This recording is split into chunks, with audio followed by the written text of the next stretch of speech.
I am doing this week's Vodcast over the 5 major components of language, which are phonemes, morphemes, semantics, syntax, and prosody. A phoneme is the smallest unit of sound in a language, the single sounds that native speakers recognize as being different. In English, they roughly correspond to letters, and if a phoneme is changed, it can change the word's meaning. An example the book gave was taking the word sip and changing the S to a T and making it tip, or doing sip to sit, which is taking the P in sip and changing it to a T to make sit. Changes it to 2 different words.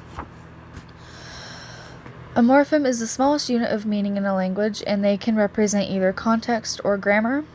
They may be composed of one or more phonemes and can be part words or part of words. A morpheme may also be one or more syllables. Semantics is the meaning of a word, phrase, sentence, or text. The meaning of a sentence is created by the meaning of the words that are included in it. And this relates to syntax, which is the order of words and phrases in a sentence and also the rules governing word order. Some languages, like English, depend heavily on syntax or the meaning of words for figuring out the meaning of a sentence.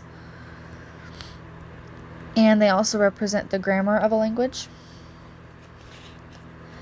And the last one is prosody, and that's the music of language. This is the one I'm most familiar with outside of the English language, with more like musical type of stuff. And it's also like the patterns of rhythm and sound. And that can be pitch, loudness, tempo, intonation, and rhythm.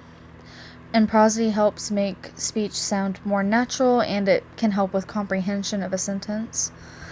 And the differences in prosody can also change the meaning of something that's said, such as if you were to say, like, I kind of use this with my dogs a little bit.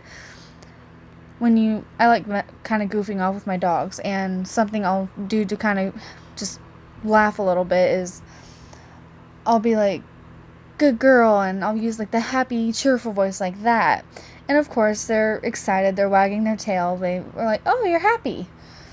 And then I'll just kind of think, it's something funny to do, and I'll just look at her and be like, you're such a bad girl. And I was doing like this really happy, cheerful voice, and she doesn't know really what I'm saying. She doesn't know that I'm saying bad. Here's the happiness in my voice, and the higher pitch, the more cheerfulness. And she wags her tail and thinks, oh my gosh, you're happy with me. And it's kind of funny to do that.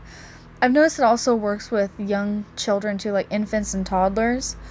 I babysit a 1-year-old, and we'll kind of goof off like this, me and my grandma will, and she just giggles and laughs. Like, she doesn't really understand what you're saying. It's more of like the pitch and the volume and how you're making your voice sound. It's kind of fun to do. It's definitely something to kind of goof around with if you have time. It's interesting to kind of see when kids start actually understanding the words instead of the sounds you're making. It's kind of cool, actually. Right. But this is all I'm going to cover for this week's podcast. Thank you. Bye.